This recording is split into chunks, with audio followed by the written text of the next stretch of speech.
Welcome to Poppy's Poetry Corner. We finally made it to the time where rhythm and blues meets poetry and rhyme. Yep, we on the corner where it's safe to fire up your marijuana. But this room about to get hot as the summer, so you might need something chill like a glass of wine. Water does me just fine. Whatever relaxes your mind and help you recline after what might have been a hump day at work. Put yourself first. Where here nothing has to be rehearsed. Let me put it in reverse. The corner we back to is brought to you by Faith and Hustle. So it's some big hitters in this room, and it's okay to flex your muscle. Because we locked and loaded and heavily potent. Nothing corroded about our brain waves. Going back in the days where you could simply walk to the corner to find your muse. Or peep out the latest groove. We about to let the energy fill the room so it might get a little wet. Or fill you up till you get so high. Because around here, we get praise when your stuff is fire. So let us begin. Welcome to the corner, my friends. When I think of all the years we shared, I fought myself for believing it was love. Simply because I never saw myself as the type of girl that a nigga could just fuck on. Especially after I gave him all of my emotion and relished in the way that he swallowed them and me whole until my belly was full. Sometimes so full he would regurgitate my words of affection back to me. My overthinking being nursed by my own verses. He had me memorized like a book that I hadn't quite finished writing. And I left it wide open for him to peek at the most significant chapters, pacifying me articulately, rearranging the rhythm of it and owning it as his own. His twisted tongue flicked my heartstrings and bore downpours of my love for him. Taking possession of my mind and body, just for the next day to bring about the mystery of, what are we? Where do I fit in your life? Only for me to realize that I was just another body to slide on fitted sheets, where ghosts of sexcapades past and present made home. I, being another invited guest to leave the signature of my essence for the next to read, to feel my energy floating atop his pillow top mattress, my juices seeped into his foam and memories, only for him to forget my body print and let another sleep on my side of the bed. Me, acting as if I didn't care that I wasn't the only one. Knowing when my calls went unanswered, I'd spew curses of infidelity to a man that I never owned and had no plans of ever being mine. Trying to keep a nigga that was never meant to be kept. The biggest regret to a heart that only wants to be cherished. Too used to the disrespect to release it, cause the thought of having to learn another man's flaws led me back to the same comfort of bullshit I already knew. It just seemed easier. Blended with the delusional hope that one day he might change.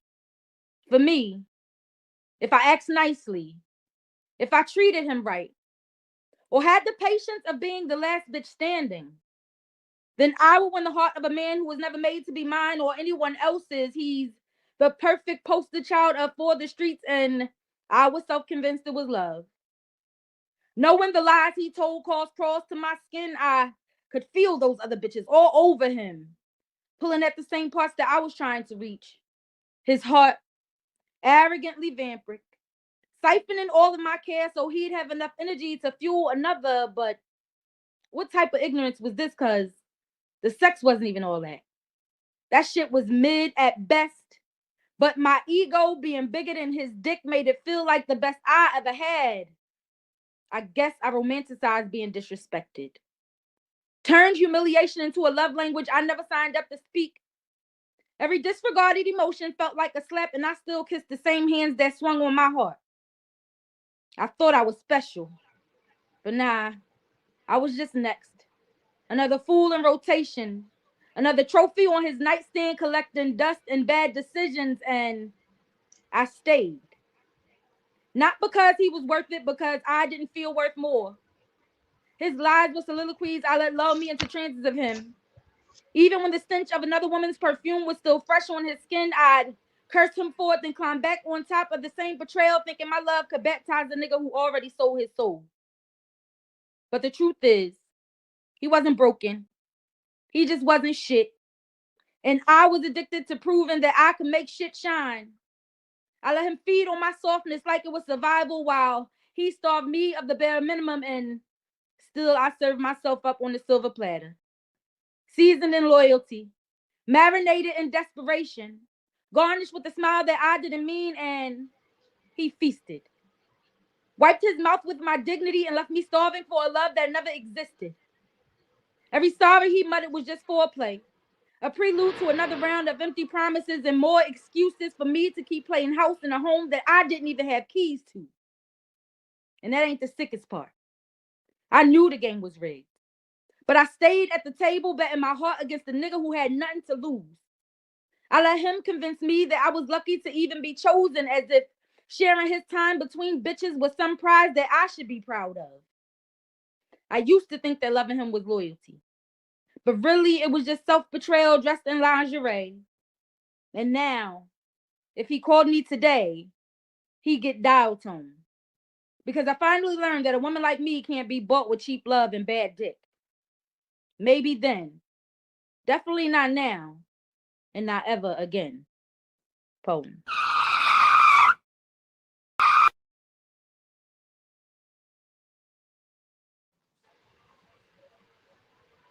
Face. Her moving like water, but blazing everything that in her path she creates. She in her peace state. Because she's not afraid to part ways. She's in her look what I did today, still amazed, not letting go of the burn of being grazed. So when it comes to she don't play. You might say she's stuck in her ways, but it's not a phase because she realized she has to live with self every day. Like the wind, she's swaying almost any way as long as she feels alive. She's in her ready to thrive phase. Her I don't give a fuck hard work never equals luck. She's stuck enough seeds in the ground for her crown to be planted in rich soils. Season of it's time for me to get my spoils. So don't be mad if I blaze every mic. She's in her destruction phase. Ready to rebuild the unbreakable fortress, the phase of making better choices because she only gets one life and she's watched so many lose theirs. Now understand every second count in her receiving big blessings in large amounts. So big gratitude that she made it through her old days. Because now she can welcome who I walked through the door today as phase. And that's my peace, y'all. Peace, y'all. I love the way expensive perfume smells. Yellow Diamond, Gucci, Guilty, some Chanel. I can tell if it's a body spray or an oil roller. I live for the lingering mist on the mirror from a bath and body work to wash away the foul smell of adulting. An aromatherapy fairy, if you would. Y'all, I just like to smell good. So I know when a woman's perfume is cheap. But I was this many years old when I discovered that I didn't know the difference between expensive cologne and cheap cologne. I guess the absence of my father left no scent lingering in my childhood to identify, no sense from a healthy beard after a bear hug and a daddy kiss, no sense to make change or a difference in my life. I was broken, innocent, no scent, as familiar as new that matched my new uniform and my new backpack and my mama in the car ride line who always smells so damn good. I guess that's why she named me Aspen. Like the cologne, it was my mama's favorite, and it made me 1 of 4 from her side and 2 of 5 from my daddy's side. Nope, 2 of 4. My brother isn't really mine and hasn't been for a while. I wonder if he wore cologne. We grew up in different homes, so I don't remember what he wore, but I wonder if he smelled good. My brother is a handsome nigga with a God-given stature and an innocent smile. He's beautiful. I wonder if cologne is allowed in jail. And if so, is that how some cheap cologne would smell? I guess it's hard to find Burberry scent when the red apple that fell from the aspen was really a Marlboro box. My pawpaw always smelled like cigarettes, like magic tricks and black smoke. The oldest wore secondhand clothes, but I wore secondhand smoke to trips to the corner store. Earth saved me through a crack in the door that was his pickup truck window. Then the motor oil, gasoline, Tennessee on his work hands made me smile again. I guess that's why I identify the smell of a hoodie after a hot box with my uncle. He smelled good all the time, but his smell I could never really identify. Cologne, no doubt, but it couldn't have been too expensive because it never blocked the weed out. My skunkle Smelled like how black men smell like when I smelled the smell that were always black men about quiet card games that were actually super loud. Beyond the shit I could hear, I peeped them Ziplocs loud and clear. Was that cheap cologne that my uncle would wear? My son is only 3. And when he doesn't smell like ramen and a good time, he leaves the scent of Moschino or Versace on his onesies and his new eras. This new era of man has been the only man close enough for long enough for his cologne perfume to linger together, because when he hugs me, it feels like he never lets go. So maybe because of my baby, I might know the smell of expensive cologne. I was this many years old when I discovered that I can't tell the difference between expensive cologne or cheap cologne. And it stinks to face the reality that in 35 years, no man had come close enough or stayed long enough to inhale, exhale, and made sense of their scent, or stayed long enough and stayed strong enough for the scent to actually stick. Had I come across my Tom Ford or made it to morning mimosas with Dolce and Gabbana, I might know the difference. But shit, I didn't. So I don't. And that's okay. Besides, I love the way that perfume smells. A yellow diamond, Gucci, Guilty, Chanel. I can tell if it's a body spray or an oil roller. I live for the lingering scent or the mist on the mirror from a bath and body work to wash away the foul smell of adulting and aromatherapy would. Y'all, I really just like to smell good. So I know when a woman's perfume is cheap. And honestly, that's all I need to know. Peace. Hey, you. I'm proud of you. They may not know her story, but she handled her failures ever so graciously. Her sweat and tears be the very thing that watered her seeds. Woman be every person's entry. The backbone and tries they made to erase she deserves every flower, praise, and congratulations. She, the great endured, through her pain, hurt, traumas, and frustrations, she still be his peace. Wearing her happy face, she makes it look easy. Her presence also alone brings joy beyond casual stares, unwanted glares, pointed fingers, and can I touch your hair? That melanated glow makes her too hard to ignore. So walk your walk, stretch your stuff, for she is woman. And I have to thank you for all the ways you show up.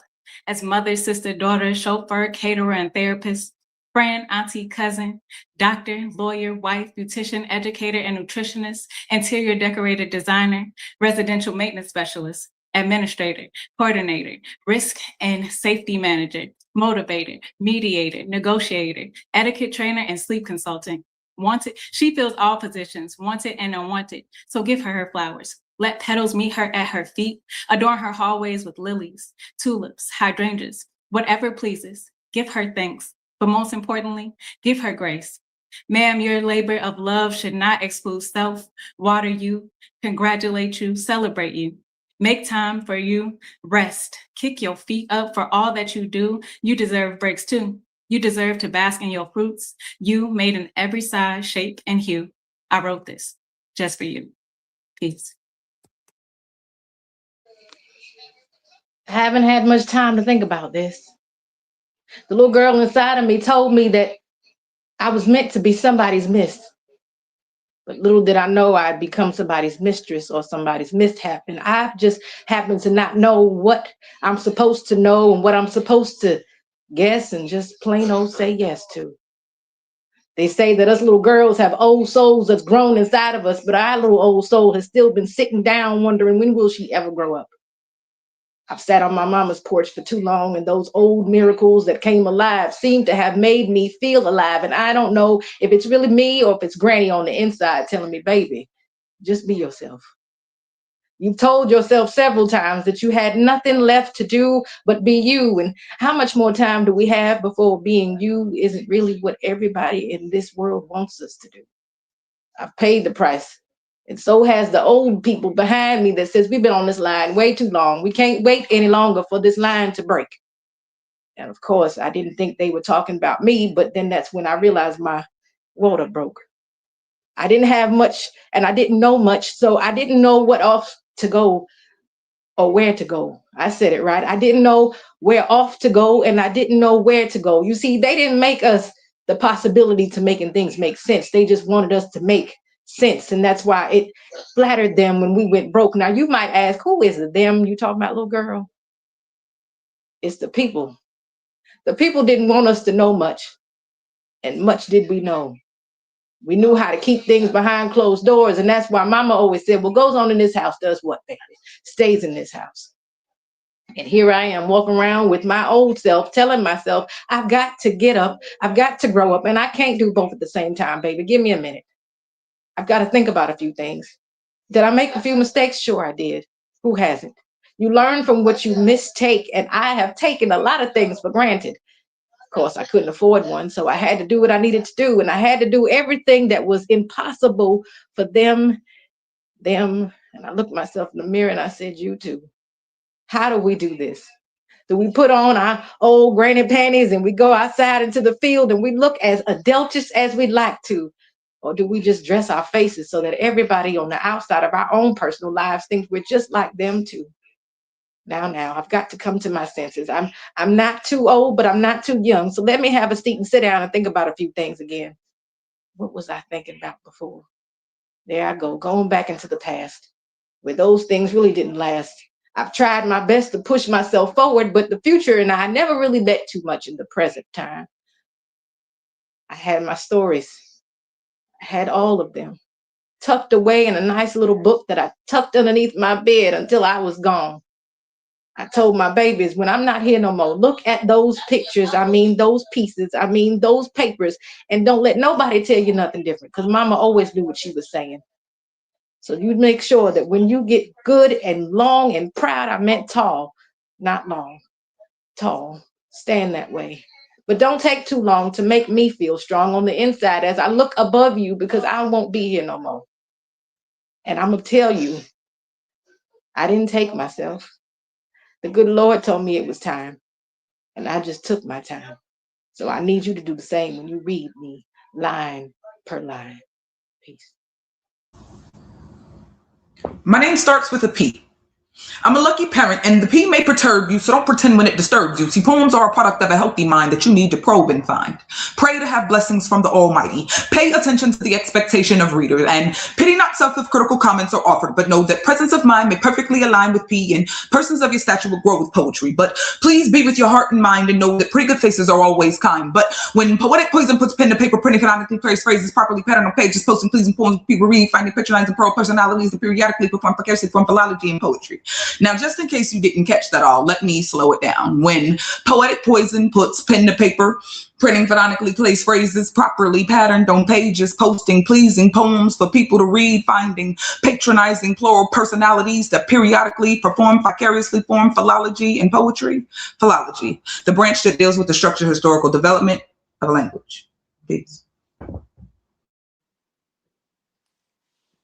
I learned to color at a very young age. But it's when I learned to stay in between the lines that I connected the dots to being caged. I colored the pictures of people with different shades of melanin, not yet knowing the significance of my own skin, like the ancestral ties I have to being tied, how these chains were the links that shackled the progression to change. Ain't nothing complex in the complexion. However, it compels you to be complicit, like the animal you paint us as is what you try to elicit. See, why do they call us black? When it's the different hues of brown that bless our skin. The last time I seen black, it was the ink that dripped from my pen, but even that, colors in melanin. I was tossed from boats into waters they wished to swim, drowned in sickness, immersed in scars that keep bleeding, even when the wound has scabbed over. They threw us overboard. I think they were a little overboard. I mean, we were already overboard. We were already packed like stowaways, and now we're throwaways. I mean, I've been beaten. I've been raped. I've been sold. I've been burned. I've been hung, hanging from trees like the monkeys they want us to be. Meanwhile, forgetting they're the ones who climb them. I've been walking those cotton picking fields, and it blew my cotton picking mind that I picked these cottons and don't get credit for my time. I don't remember my boat ride to China. I slaved in those fields, sang songs of hope that kept me cool while the sun burned my skin at high noon. I dreamed before Martin. I fought before Malcolm. I sat before Rosa. I ran before Harriet. I know what it feels like to be snatched from my home to live only for the chance to one day see those same faces I was snatched from again. I've hit rock bottom only to continue to stand on top of them, head held high. My failure was still a success. I prevailed through all the things meant to break me. I was given strength to ensure I could endure slavery, lynching, civil rights, police brutality, systemic racism, integration, just plain hatred for the color of my skin. And as I continue to live, my ink was still color and melanin. Ooh, that's my type of speed round, man. I love when they come through the corner and fire everybody ass up. Foul, foul, foul. It's a drive-by, bitch. Whoa, that was more than a drive-by. New week, new heat, man. Welcome back to Poppy's Poetry Corner Season 4. As we close out Women's History Month, we honor not just the women who've been here, but the power they walk in every single day. Because this ain't just a history, y'all. This is her story. And tonight, we stand in it as we present Am I Not Woman? I had to snap my finger. Y'all didn't see the snap just then, but I bet I did do that. You know, if this your first time on the corner, make sure you hit that subscribe button, baby. Welcome home. And if you P.P.C crew, y'all know we thank y'all every week, man. By y'all tapping in, that's the biggest form of love I know. That's giving people your time, baby. Time is money. That's better than money. You know what I'm saying? This show right here is sponsored.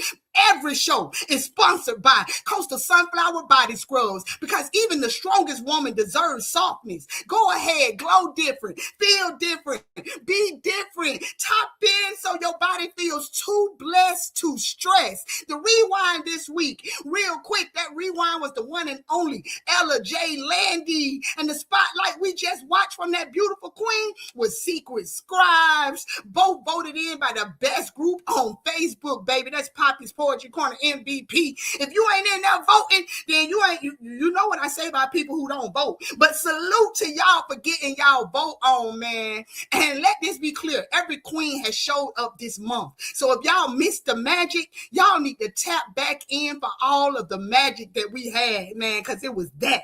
Okay, Shem, I got you. I ain't gonna talk too much. Hold up. Oh yeah, y'all know we up like the sun. Season 4. What you thought? You thought we weren't coming with great poets and books? No. Hold up. They got it all. Let's go. He knows so shameless hosting. Be on the corner too. So you know that shit is tight. That corner's a bad.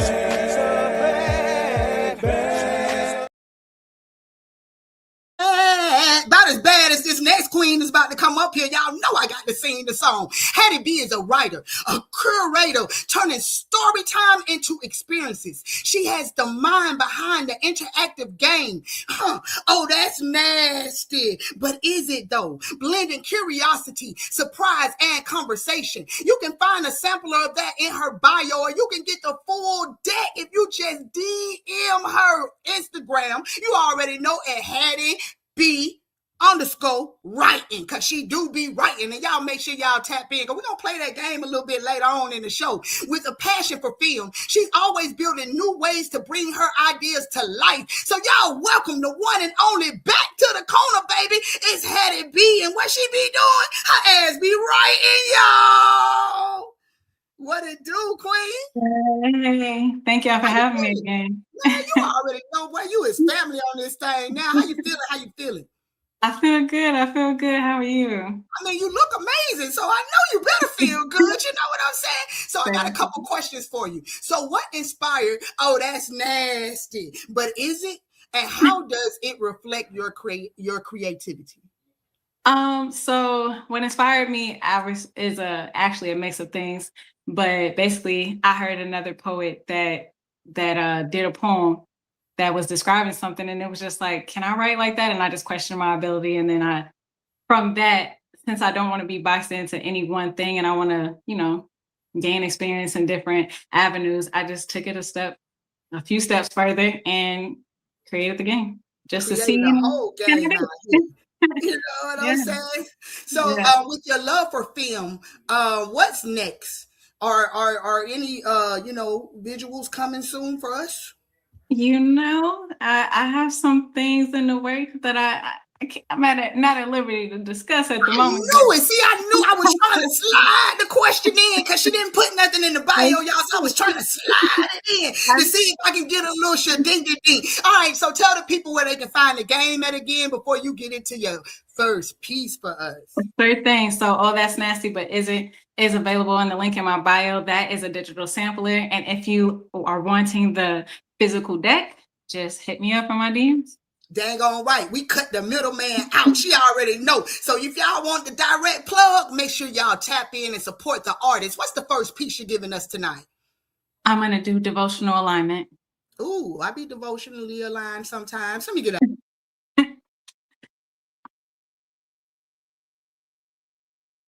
I was never good at bowing, never good at submitting until I met him. He showed me the full definition of submission, put me face down, ass up into the pillow, our scents engulfing the air. Notes of tonka bean, blackcurrant, and jasmine, the air tasted of luxury and passion. The smell of seduction surrounded us. As his hand met the softness of my cheeks, a gushing of release. His commanding presence, a gentle yet powerful pull that caused an unsteadiness in my knees, moans growing louder with the deepness of every stroke, a kiss for every moan. I wanted him more and more. The calmness of his voice, his lips on my skin, telling me to breathe, telling me his needs, all while fulfilling me. He stimulated me mentally, physically, emotionally, and spiritually. His hands finding my throat while speaking to my soul. I never imagined being this submissive before. He led with precision, clear and explicit. He had my full, undivided attention. I wanted and needed to please him, so I gave up my words for a taste of him. As a poet, I was used to spitting, but tonight I opted for swallowing. Committed to obedience, my body craved his guidance, even sought his approval. Arching my back, using his hands as cuffs, claps, wrists to L5. Even if I wanted to run, he had me pinned, hook, line, and sinker. I just wanted to be near him, consume him, indulge in his essence, babysit his youth, prepare his breakfast, cook and clean if he let me, hang up this cape, realizing I could, but I can't because I don't want to. I want to birth his sons and daughters. I want to be the exact thing that God made me, the great multiplier. Fruitful for the seeds that he planted, multiply his finances, expand on his dreams, magnify his peace, be the sanctuary he can finally get some rest in, a place to lay his head. Damn. Oh my God, yes. Please don't stop. A climactic obsession. I want to know what the rest be like if forever was a place that we could spend the rest of our lives. Peace. Oh man, I see y'all trying to have me in my feels tonight. Oh yeah, she'll me too, cause I'm going to bed alone. What had it done piped it up in this thing? Wait a minute. Y'all know what it is. Let's get our second queen over here, Poetry Queen. Oh yeah, baby. I think this is her first time in the block, y'all. Hold up, let me make sure I get it right, cause y'all know I be fumbling. Poetry Queen is a spoken word artist who's been writing since the age of 9, turning real life moments into meaningful, relatable poetry. She also creates personalized poems, bringing stories to life with just a picture and her pen. Her favorite topic: self-love, relationships, and those real down-home porch conversation type pieces that hit different, ain't they? You know what I'm saying? Y'all can catch her live performances on Instagram, YouTube under Poetry Queen 85. But tonight we live, cause she live right here on what? The corner. So it's the one and only Poetry Queen. Let's go. Yeah. Hey. Hi. How you feeling? Feeling good. It's good to be back on here. It's good. Yeah, you already know anytime the family comes back around. I only think we got one new person, and we might not have nobody new, but I think Poetic Poison is the only newie that we got on here tonight. So I'm loving the vibe, man. So, I got a couple questions for you. What inspired you to start writing at such a young age, and how has your voice evolved over time? I think what inspired me the most was what I learned from most of the women in my life, from my great-grandparents, great-grandmother, and my grandmother, and my aunts. They've always said, you have a voice, so the best thing to do is use it, because you only got two things in this life, and that's either you speak up or you shut up. So I've always learned that to speak up for myself was the best thing I could do. And I was always that kid that didn't know how to speak, but I would write it down. And then I wasn't sure if people would still hear me. But my grandmother, she actually was the one who came up with the name for me, Poetry Queen. And she was like, you could do it. So I've been Hey, doing and it. look at you now. See, all right. So your personalized poems are unique. What do you enjoy most about creating pieces based on somebody else's story? That's the funny thing. When I write personal pieces, I don't have to know the person from a hole in the wall. I just ask for their picture and I read the picture. Like they say, pictures speak 1,001 words. So I literally will look at the picture and read between the lines of the picture and say, okay, this picture is telling a big story. Let's see how well I can read it. Hey man, that is a dope idea. So if y'all got some pictures that speak in 1,000 words, y'all tap in with the queen, send it in, and get you a personalized piece done. Personally, what you giving us tonight, though? Okay. I don't have a title for this piece, so I'll just call it what it is. Read in the room. Hey, y'all know what's up. We're gonna read the room tonight. She don't need a title because reading the room is a perfect title, but y'all flood them comments with titles that y'all think she might like. Let's go. We read in the room tonight. Come on. I haven't made myself too comfortable in other people's homes. They just look like houses to me. I haven't had much time to build my own home, so I'm okay with living alone. This shell, I mean, this body, I mean, this human nature thing I got walking around, and it's pretty stable for me. I haven't really lived rent free actually because my mind always seems to be paying the price of things I haven't quite found the dignity in saying out loud. I know they say thinking out loud can do you a lot, but it's a price that I'm not willing to pay out here in this public world that I have been so comfortable with being private for. My private parts aren't a part of my body necessarily, but my parts that I like to keep to myself, they aren't meant for reading to the public. Yeah, you see, I use the word public quite often because that is actually where my home has become, for public features. For people to look around me and look at me and they can't quite read me because they don't see through me. They'd actually like to stare at me and think there's really something wrong with me instead of clearly asking the question, are you okay? Yes. To be honest with you, I've been okay since I've learned how to live with myself, in myself, through myself. And quite frankly, I have been okay with self. It just took a few more people for me to dismiss outside of myself. I had to look back on all the people that I said hello to in order to learn what meaning hello means. Taking a deep breath and waving from afar. Saying goodbye never really meant anything good. I just had to say bye. The way I knew you were teaching me a few things, I just had time to learn them the hard way. And they say you learn things from home, but again, I didn't have that. So where is this house that I'm supposed to call my own? I don't know. I've walked the streets long enough that the streets have become so comfortable for me that I found my own sheets lying between the newspapers that everyone's news seems to be in between. And nobody wants to tell their own, but they somehow think they've got the right ink to tell mine alone. It humors me how much people look through what they think they don't know how to do. And that's be polite and ask you, are you okay today? Baby, take a deep breath is what I always tell myself. And I just have to think out loud, but I don't know because no one wants to hear what a woman has to say unless you're being loud, rude, and obnoxious. And then us women get looked at like we can't do nothing else. So I don't even bother.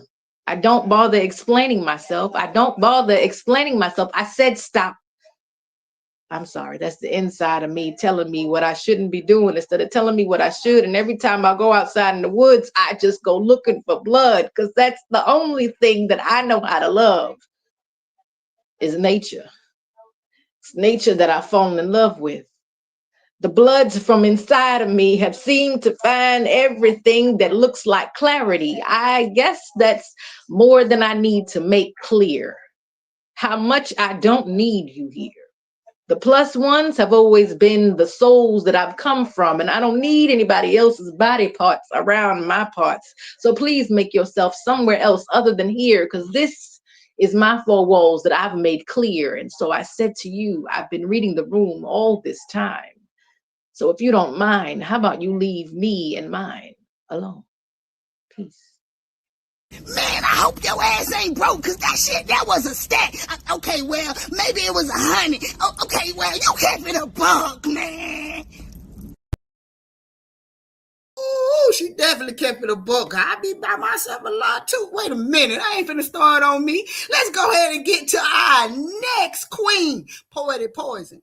Y'all, if y'all missed the show last night, y'all better tap in. You know I'm going to talk about it later on in this show because we always talk about intellectual conversations. But this queen right here is a proud member of P.O.E.T., People of Extraordinary Talents, founded by Black Ice himself. This artist is currently working on her first book, Between Hurt and Submission, and is a two-time online slam winner of OJ Speaks Poetry Slam. From Paul Cram's Intellectual Conversations last night that I was just telling y'all about, to coaching a slam this April 18th, to hitting stages like Navy Pier Rooftop April 19th. Her work, it speaks loud and it speaks for its damn self. So y'all help me welcome her on the corner tonight. That girl is poison. Poetically, I mean. Let's go. Yo. Never took a vision back and smile. Hey, that's what I'm talking about. Good energy. She's still carrying on from last night, y'all. I'm telling y'all got to tap in. But you know, I got a couple questions for you right fast. You know what I'm saying? What can readers expect from In Between Hurt and Submission? You can expect some spicy BDSM mixed with poetry kind of vibe all in one. Oh shit, this is my book already. How we get the pre-order? Well, I don't know about all that. I'm just okay, don't worry, y'all. Don't worry. By tomorrow, after we done had this meeting in the back, by tomorrow, she gonna be able to tell us how we can start pre-ordering, because this sounds like something I'm really into. It's getting sticky in here. So how has Poetry Slam shaped you and both as an artist and as a coach? It has made me a lot tougher. I was very sensitive about my before I start slamming. I mean, we artists, we can be sensitive about our Erykah Badu told us so. You get what I'm saying? But with that being said, what's the first piece you're giving us tonight? Her story is not over. Ooh, because it's not. We making history right now. Hold up. They tried to write my life in pencil with light strokes so it was easy to erase. Called it history like it was already decided. Like the ending had been printed before I even turned the page. But listen close. It was never his story. It was mine. Her story starts on couches that weren't hers, on floors that remembers her spine, with a suitcase holding everything except security. Damn. Your whole life fit in a suitcase? Yeah, it did, and I carried it anyway. Her story remembers her grandfather's house with no heat, no hot water, breath turning visible in winter air like proof she was still alive. Homeless but never hopeless, smiling with cracked lips and uncracked faith. Then came impact, where metal met bone, sirens swallowing the sky. They said she'll never walk again. Stamped it like a period at the end of a sentence they thought was finished. But they forgot. I've always been a run-on. Because her story doesn't stop at asphalt. It doesn't end in hospital rooms where machines hum lullabies to broken bodies. Her story is learning how to stand when her legs felt like strangers. It is gripping parallel bars like their prophecy. It is falling, crying, cussing God, and getting up and trying again. See, it's the first step, not graceful, not cinematic, but holy. Walking around proudly like these legs didn't once betray me. Like doctors didn't shake their heads, like statistics didn't whisper, unlikely. Her story is unlikely and still here. Now I've got my own crib, keys in hand like a trophy no one saw me training for. No more borrowed pillows, no more temporary addresses, just walls that echo my name back to me. History would call this a comeback, but her story calls this a continuation, because triumph isn't loud all the time. Sometimes it's paying your own damn rent. Sometimes it's walking into your own damn kitchen. Sometimes it's standing in an empty living room with no bed and smiling anyway. See, her story is survival with style. It is pain turned into pavement. It is never turned into watch me. And the best part is, it ain't over yet. The ink is still wet. The chapters are still forming. The woman is still rising. See, they can keep his story. I'm busy living her story. Peace. Oh, that black girl magic. Come back, say, oh, that black girl magic. Yo, I love that shit. Shim, I loved that shit. I'm talking about she went through it. But guess what? Sometimes you got to go through it to get to it. She on the show tonight after saying everything she went through. Again, y'all know I preach on. Let me keep it going in this thing. This queen right here got one of my favorite names. I be smoking on some good. Never mind. Lala is a spoken word poet. Has been writing since the age of 13. A New York native, mother of 3, 14 years Army veteran. Now in Orlando, she's built her name in slam poetry while working on 2 books, one of poetry, one of fiction. She also coaches for Exodus United Youth Slam Team. There it is. Exodus United Youth Slam Team, pouring into the next generation. Her favorite quote reminds us all, we are powerful beyond measures. And y'all know who it is, and y'all know how I'm finna say the name is la la la la la la la la. Yeah.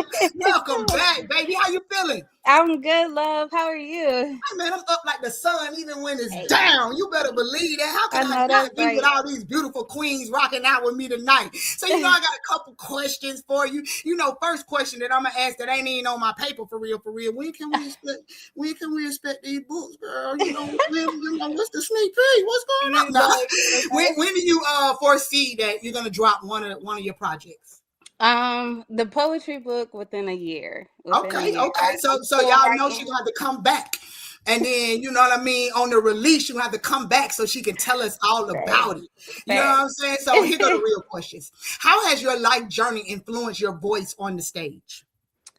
I definitely pull from personal experiences. I do try to pull from others as well, but I definitely try to pull from personal experience and put them in my poem and just try to have people feel what it is that, we go through or I go through, or even my children in a sense. So, just trying to make sure that, the emotions match the mood. You get what I'm saying? That part, y'all. She filling it up with emotions. So what should we expect from the upcoming books? Like, I know it's a poetry book and I know it's a book of fiction, but do you have the direction that you're going to take them into yet? Oh, yeah, definitely. So I want my poetry book to kind of be more focused as a tool or guide for my children. And specifically, this one that I'm doing, I believe, is one that will probably set it off. Maybe we'll see. I'm excited about that. Let it to her kids, baby. You can't go wrong with that. All right, and what about the fiction joint? That is definitely fictional, and you'll have to wait for that one. Oh, okay. So it might be a little. We don't know what it might. We might be mythical. We might be out in the woods with some magic. It ain't no Zane book, but it do got some parts in there. Okay, a little spice. I ain't mad at that. You can come with some little magic, and I'd be happy. You know what I'm saying? It's one of my favorite games to play right now. But with that being said, what is the first piece you getting into tonight? This first piece is going to be called Sunsets. All right. Ooh, I already know it's for the kids, y'all. I'm about to send her 2 of mine. Hold up now. No, I don't need no more. My beautiful son, 18 now, used to love to be near water, to look out at the horizon, watching blue waves meet burnt orange skies. I remember the feeling of serenity, the peaceful, calming way the night air engulfed my face, the way I taught him to cherish moments like these. How each breath inhales like freedom, but exhales with warning. With sand-soaked feet in water, I tell my boy to breathe in it. Count each peaceful day as blessings our ancestors longed for, but what he didn't know is the sun doesn't just set, it signals. We watch these burnt orange skies change to a midnight black, and I say, did you feel when the light faded? How the temperature dropped, the night became eerie. And your sense is heightened, that ain't just nature.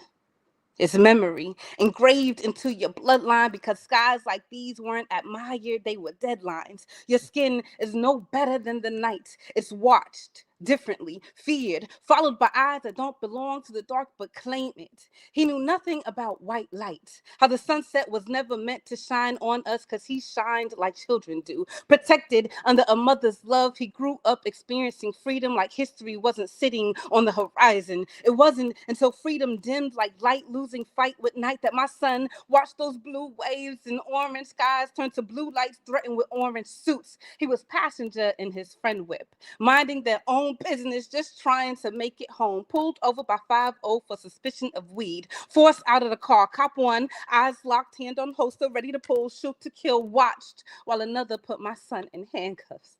Because somehow metal hugs melanin with recognition, as if it was greeting an old friend in a new body, as if centuries ago it learned the shape of our bones and never forgot. And when my son asked the cop why, the cop said, because you look faster than me. Assuming my son would run as if he was in pursuit of a pursuit, and then they laughed. Laughed like shit was funny. Laughed like I got another nigga in cuffs. Laughed like my son is a joke. My son flashed back to his sand-soaked feet and he took a breath in. So he laughed. Because that's what children do. Laughed like the ocean was still calm. Laughed like history entered his soul through an ancestral tie just to keep him alive. The only crime was blending in with the midnight hour, but you never see them kill their shadows. And there was no time like the present to get pulled over and pulled back, to realize freedom only comes in the light, that no matter how many times you code switch, there's no code to switch your skin. Told by cops to stay out of trouble like trouble, not black skin against dark hours is what got them there. And although times have changed, history still lingers. So every time the sun bleeds, a mother's prayer is let out. A prayer, her son comes home. A prayer, they see another sunrise. A prayer that the boys in badges beat brutality better than they beat black boys to a breath, battling to breathe. A prayer that they spare a life. A prayer that their final words are mama. And mama is not there to save them. No matter how beautiful the sunset is, there's no set as beautiful as my son.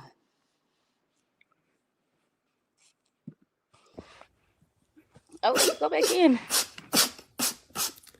I'm not crying. My eyes just sweating and shit.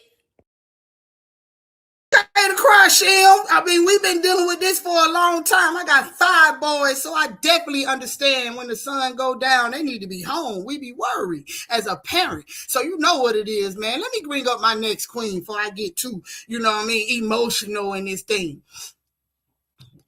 Bella the Speaker delivers poetry with intensity and presence that lingers. From Philly to Ohio, her performances are known for emotional clarity and majestic delivery.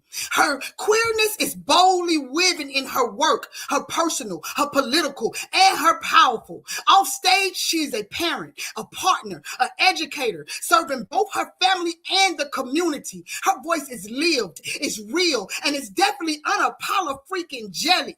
Corner. Y'all better welcome this queen right here, Bella the Speaker.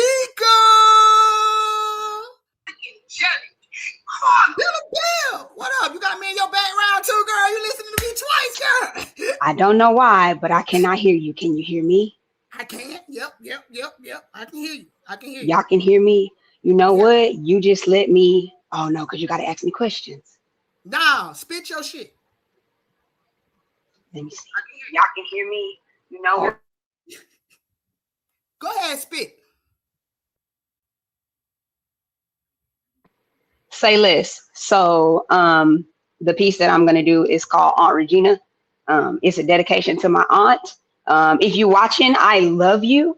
I admire you. You're such a phenomenal woman. And when I grow up, I want to be like you. So here we go. If my story had a title, I completed with the last memory of you. A memory that I'm not prepared to hold in my heart, because to think it be the last sends me into a dark place. To think it be the last sends me into a dark place, and you've always been the light I remember. Trips with my Aunt Regina that ended with slumber parties and peanut brittle. How warm and how sweet. How warm and how sweet, like tasting your famous brownies out of the oven. I remember how the grandfather clock would ding, and me and my cousin would mad dash to the guest bedroom before the echo could catch us. Antique clocks and a bell collection. My auntie had antique clocks and a bell collection. These men a core memory, a childhood connection. Some of the best times of my life I remember. One year I wanted Jordan so bad that my Aunt Regina had them shipped to me with no expectation, no stipulation. With no expectation, no stipulation. The only thing she asked me to do was keep blazing. And my mama was so mad. And I said in satisfaction, I remember being my aunt's favorite. I remember my freshman year of college. My mama couldn't afford to buy me a laptop. So Aunt Gina had a hot pink Dell sent to my dorm room. I wonder how much work I could have gotten done without it. I remember college graduation. She was there. I remember giving birth to my daughter. She was there. I remember marrying a girl and being so scared that she'd be shamed, but she was there to bear witness, because she wouldn't dare miss it. I remember performing poetry and how she said my mouth was so bad, but my poetry was so good. I remember, and I'll never forget. So allow me to give you your flowers today before tomorrow comes and I have to remember. Peace. That was so heartfelt. I felt it beating out my chest. Oh. Right, Jim, I was over here like, wait, Bella, don't cry, auntie. Oh, man, that was beautiful, man. I'm trying to tell you, queens uplifting what?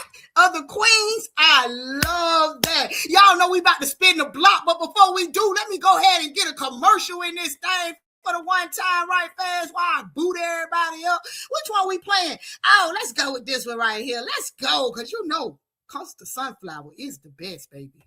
Oh yeah, we got the natural way to scrub and make your body feel good. Yo, and we got the men's line. You know I be tapping in. Teas for your body.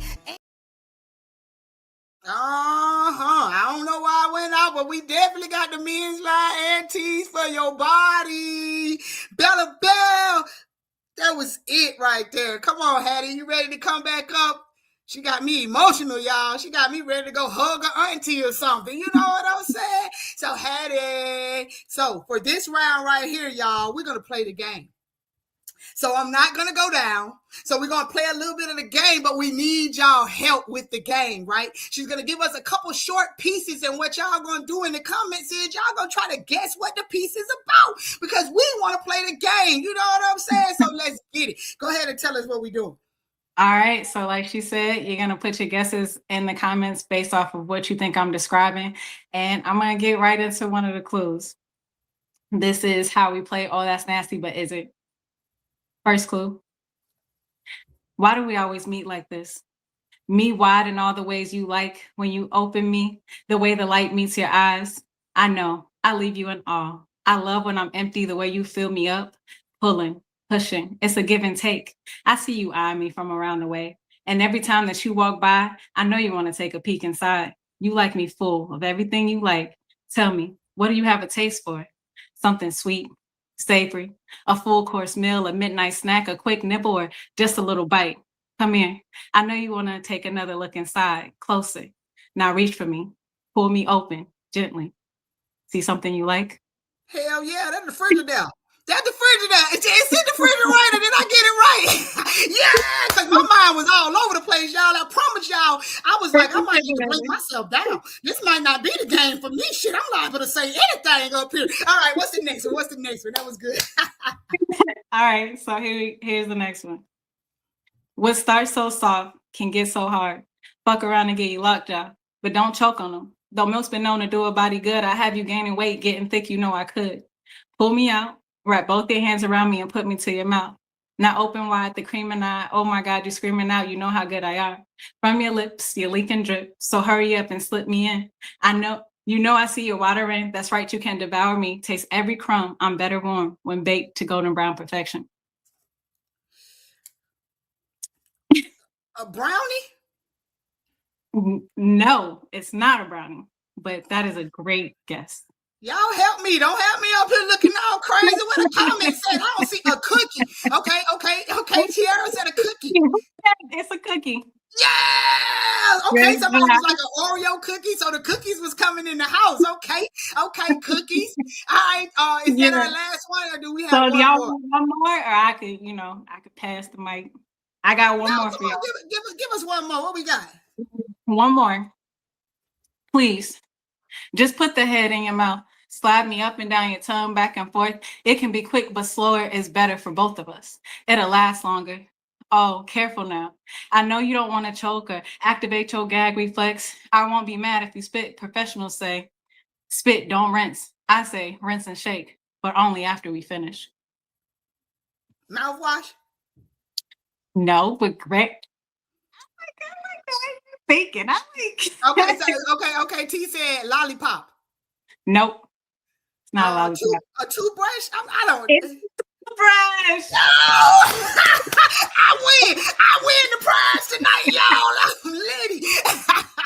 I like this game right here. Y'all tap in with the queen. It's just that simple. The way that she gave it out is a guessing game. You can have a group of people over and y'all can play the game. Again, all y'all have to do is hit the DMs. Hattie B. Writing. Y'all see it right there with the underscore in it. Hit her up. How much is the game actually? So the physical deck is $25, but there is a sampler in my link, and it's just $5 for the sampler. The deck is $25, y'all. It's $25. If AK was up here, she'd be like, "That's practically free." Come on, free 99. That's a game that you can play anywhere and get conversation going. Written by me, every piece, every clue, everything. So the clues are not that long in the game; they're shorter, but I did this special just to this platform. So thank you so much. Nah, thank you so much for coming on and playing the game. Yo, that was dopeness. Sheem, I wish you had something to say, but we both out of here. Let's get our next person up. All right, man. You know who it is. It's that poetry queen. Yeah, I'm in a singing mood. The game got me. Y'all, the game was a little lit. I might have went the wrong direction. The game. Okay. I didn't get the truth to this fight. Y'all, that was a good one. That was good. I was at the lollipop and popsicle, and then I lost it. Yeah, I love my teeth, so I kept thinking mouthwash, and I'm like, nah, toothbrush. Okay, toothbrush. Yeah. First witness, I was like, okay, mouthwash. All right. But yeah, I'm gonna say now, I'm gonna buy the game. That's gonna make a game night for me. I'm trying to tell you, I'm actually getting it too, man. It's a good conversation starter, everything, but we can keep it going. But what's the second piece that you're giving us tonight? The second piece, I was in love with Bacardi before I was in love with you. Ooh, I was in love with that shit too. I had to stop drinking, period. Hold on, let me go, because I had a few moments with her. She spoke all the right languages to me. Some I didn't even know I was capable of saying, and some I don't even remember what the hell I was doing saying them. And then she just did something to me. The more and more she kissed me, I felt every single drop like it was nothing left in that body-sized cup of hers. I looked at her, she looked at me, all eyes was on the ice cubes that I suddenly was staring down as if they were the ones I needed to talk to. I took another sip and another one. The bottle just said something to me. It laid next to me every single night. It became a part of the nightstand clearly for me. I wasn't trying to disown my real lover. I was just trying to tell her that you got to move over because this don't need no cover. And I'm not trying to make up anything. I need you to see how much this little piece of something made me feel. Ooh, it hit every drop stop that I could even tell you about, but I'm not a person that kisses and tells, and those sweet tales I was touching, I felt real good doing it. The bad part was I couldn't remember what their name was the next morning. I had a name for them, a name for her, a name for, well, I don't even know what to call them. I overlooked a few things and I thought that the bottle was my best friend. And then I sat by it and it seemed to make me feel so comfortable and so free to be me that it didn't bother anybody else around me that I was actually drinking more than I should. They say drink water, and I thought it was watered down. It was pretty clear, but I learned the hard way that they say clear drinks don't mean water drinks. They mean exactly what it means. Clear, crystal. I like dark ones too, like I love my women. And I tell myself every time I look at you, you look just like that amaretto sour that I had last night. Too bad for the bottle, I don't carry you home, I carry it. And I meant to tell you how much you really mean to me, but I forgot what your name was again. See, that's why I come up with those nicknames. I got Bacardi, Amaretto Sour, and Alizé. Girl, you look really good in that bottle, not that dress. That doesn't mean any disrespect to you, but I just knew that you weren't me and I wasn't you. And it wasn't that I was trying to do anything else, but that bottle said, come here, baby, I need to talk to you. You hit all the right spots for me. Remember what I told you last night? Lay with me. Sweet dreams, I tell you. I woke up to a nightmare because the bottle disappeared, and so did she. And she looked at me and said, I got you next week. I'll be back. Come before midnight, it's free, lanced. And I laid myself to rest. And I told myself, damn, Bacardi and Alizé could do some real good threesomes. I just didn't know I could do it the best. Peace. Man, that shit just blew through here like a lonely $20 bill on the way to a stripper to the pole. In other words, it mattered. Let's go. Ooh, that was brought to y'all by CapCut. One day I'm gonna take that off, but that piece really mattered. Did y'all catch the Alizé and all the line? Y'all, I'm telling you, when you go back and listen to it, you're gonna be like, damn, she wasn't really talking about drinking. What? Nah. Y'all already know we finna keep this thing right on going. Let's go. Poetic. Poison. Woo! Sticky, icky, icky. Hey! So, what's the second piece you closing us out with tonight? My 90s playlist. Ooh, y'all know 90s had the good music. Hold on, this finna be good. Anytime, any place, I don't care who's around. Like Janet Jackson whispered through candlelight. See, I want you without interruption, no hesitation, just two bodies swaying like a slow jam, bleeding from a 1994 radio. We move slow.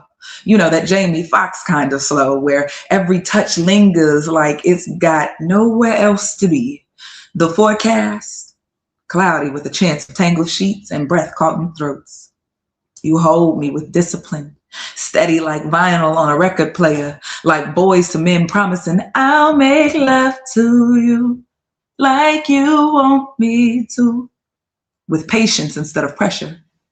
I shimmer soft and dangerous, a little pussy fairy magic courtesy of Janae Aiko energy floating just above restraint until you pull me closer. The room becomes poetry, every sigh begging you to say yes.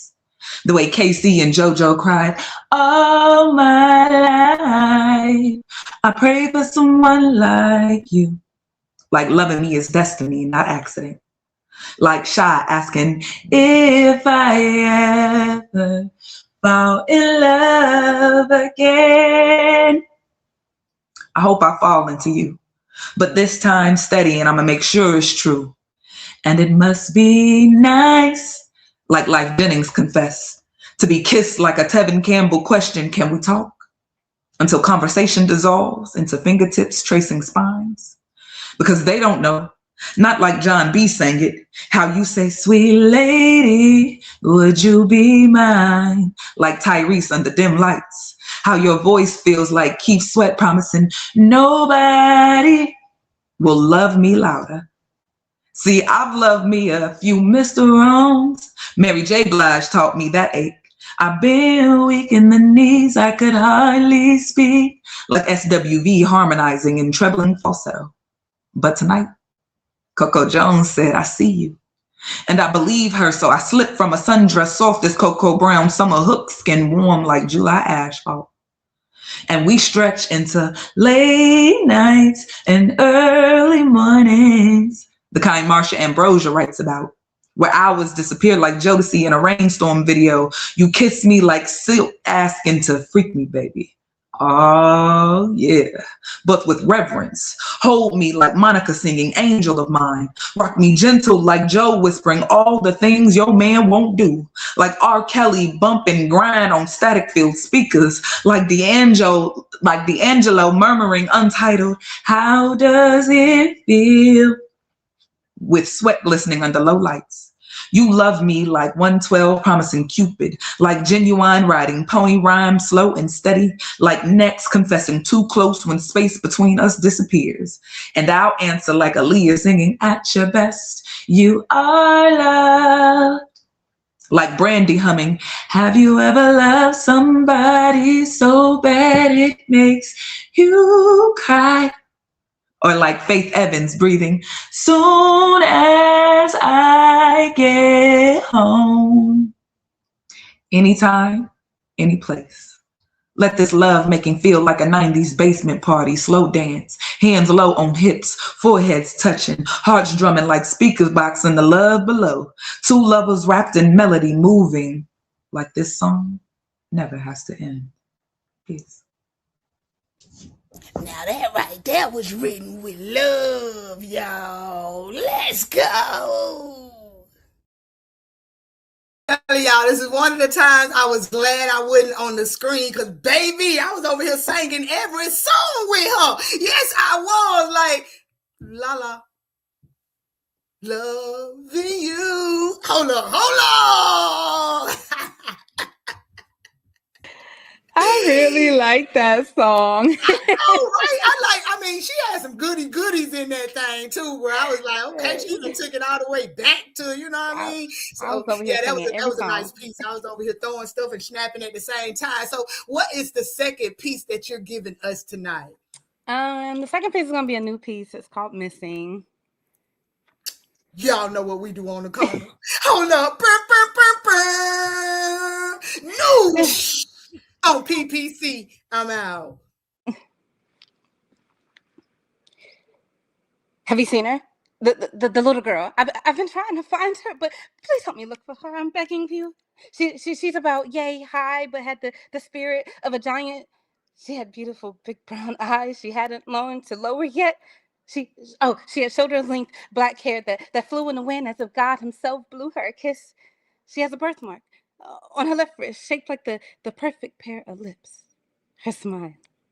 A smile that shines so bright it puts the sun to shame, and dimples. Yeah, dimples. She had dimples in both cheeks. I like to believe they were created from the fingerprints of parents who kissed her face like something holy. I remember she used to be afraid of the dark, but now I believe that's where she likes to hide with the same demons that put her there. I know she's still alive. I can feel her. She's fighting to come home. I just know it. Please help me. Help me look for her, please. Why won't you help me? Why? You took her. You sons of bitches stole from me. I hope you choke. I hope you choke on the kid you napped on. I hope she sits in your throat like a scream you can't swallow. You bitches stole her, leaving me to search for a breath without oxygen. She was my lifeline. And you cut lines, took her offline, crossed lines, give her back to me. I'm begging for these souls that took mine to give back something that never left. She just grew up before she knew how to play, walked in the house, did both of herself inside and changed her to a body that's alive but forgot how to live. It's been 30 years since I seen her. No. It's been 30 years since I locked her away. It may have been the hurt from the others that caused her pain, but I'm the one who did the damage. Caging in a soul that was already lost, calling it protection, calling it love, calling it survival, but survival shouldn't sound like a child choking on her own silence. 30 years of locking doors that were never meant to close. But how do I apologize? I'm sorry feels too small. I didn't know feels like a lie, because something somewhere deep inside, I felt you screaming. I felt your strength. I felt you breaking free. And each time I wanted to release you, I didn't know how I could stare at me. But now I'm ready To go to the place I buried her breathing, behind the dead bolted doors of my chest that still echoes with her knocks. My bare hands bled through bricks I built, breaking down walls that separate past and present. And for the first time in 30 years, we speak. Hey. Oh, gosh, you look just like me. I'm sorry I kept you back in those small crevices in the dark places. You were the reminder of the hands that crawled between spaces that didn't belong, and I didn't know how to love you and me. I kept you away. 'Cause shame ate at me, and all this long I never felt whole. And every fiber of me knows it's 'cause I never called you home. You have every right to walk away, but instead, will you share life with me? Paul. Boy, I feel you on that shit. That gave me chills. Ooh, wait. Hey. Ooh, that was shit, cause baby, we all done locked that little girl away. Maybe not for 30, but we definitely have went through that. So I appreciate that piece right there. Hopefully the queen can hear me as I bring her back up here to close us out. Bella, can you hear me? What's popping? What's popping? What's popping? I don't know. It's doing me dirty. It's doing me dirty, friend. I can hear everybody else but you. We can't have no intimate conversations or nothing. They don't want us to get intimate. That's what I'm saying. I just don't understand. But it's okay, because you spitting. It's okay. So, yes. Spit my piece. And I'm going to do that. I'm going to do that.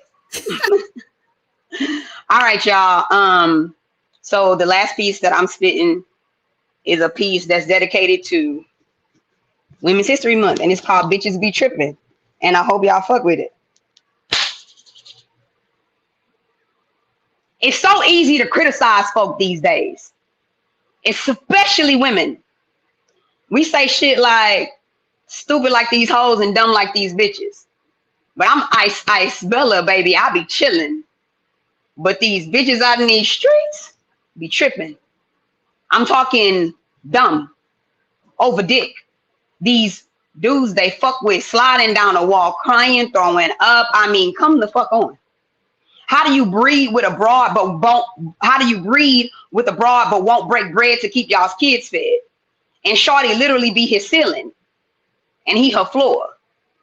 But he for everybody. How he misused her body, all upside her head, creeping behind her back, talking under other women's clothes, but that's her man and she gonna stick beside him. Bitches be dumb. And I'm the type of bitch to poke fun. Like, look at this stupid ass bitch thinking she number 6 on his list, but she nothing like number 1. Dumb. Driving niggas around in your car that ain't even got $5 on your gas, stupid ass. Thought that having his kid was gonna make him stay. Llama, baby mama, hoes his lane in the story. Sad situations really make fun and games. So then I say stupid like these hoes and dumb like these bitches. But Ice Bella see me, I be chilling. And bitches these days in these streets be tripping. Foolish. For nothing ass niggas. Got you wondering who raised these bitches.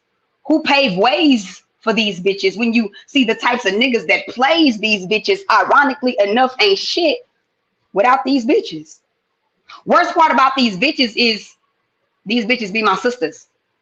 The family heirloom engraved, "Pick me, please." They got it from our mama, and she from hers. But I smooth decline that shit. Imagine generations that date back to your black woman, walking tall today, but tomorrow her self-esteem has her in a black box of depression behind a bitch ass nigga. Now ain't that funny?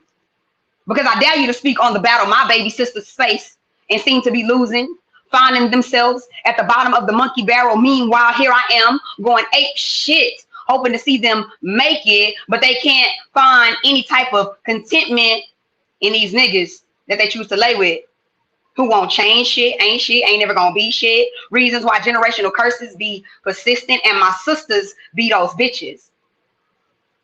In a constant battle with anxiety, depression, thoughts of suicide, just to have a piece of what feels like love. And that's what fucks me up. Because it looks like abuse, tastes like a hard pill for a big sister to swallow, and smells like ass because this is some bullshit. So now I have to be the big sister bitch that says snap out of it because the other black women in the room, they laughing and they pointing and they talking they shit. Like, how dumb is this bitch? That's why they say stupid like these hoes, right? And dumb like these bitches. Call me Ice Bella, baby, because I really be chilling. Whole time my baby sisters are in a losing battle with emptiness, afraid of finding her worth because what she gives has to be what she deserves. Behind a nigga that won't let her forget how to cry. Now her bags be so prominent that her eyes get lost behind the swelling. No wonder she can't see that this nigga ain't shit.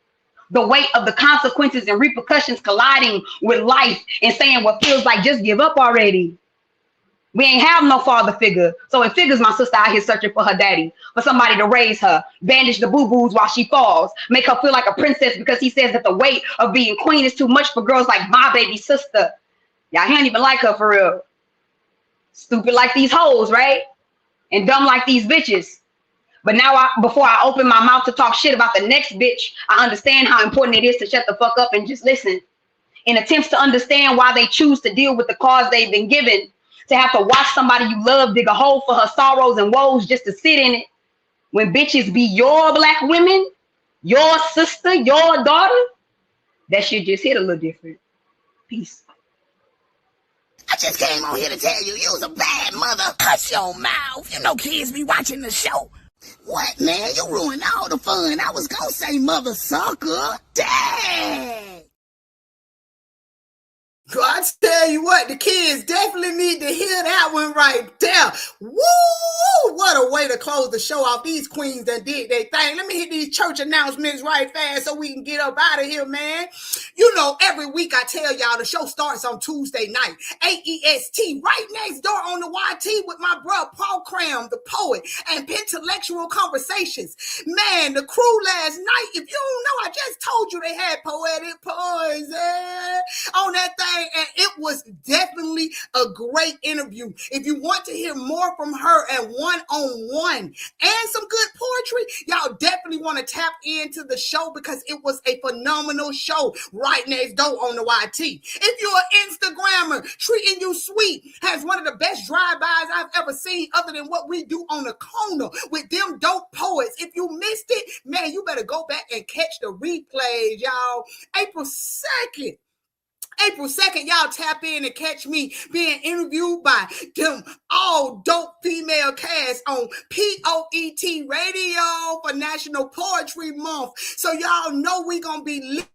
So y'all definitely have to make sure that y'all tap in and catch your girl. They're going to interview me and we're going to do some poetry. I'm starting my poetry month off. But y'all know it's not poetry month for me for real. It's the month that I did what my mama told me by not letting my words die. So y'all know I'm going to be all over the freaking place. Speaking of all over the place, April 9th, you can catch your girl on Microsoft Teams with the Indie Spotlight hosted by Adrian Miller himself. It is an event where voices, stories, and artistry take center stage, and I will be in the center of that stage. So y'all make sure y'all tap in. And ATL, April 25th, man, y'all have to catch our very own Rare Epiphany. Where she gonna be at? Euro Atlanta. So make sure y'all get y'all tickets now. And last and definitely not least, one of the biggest shows I will be doing this year will be my Earth Day celebration, man.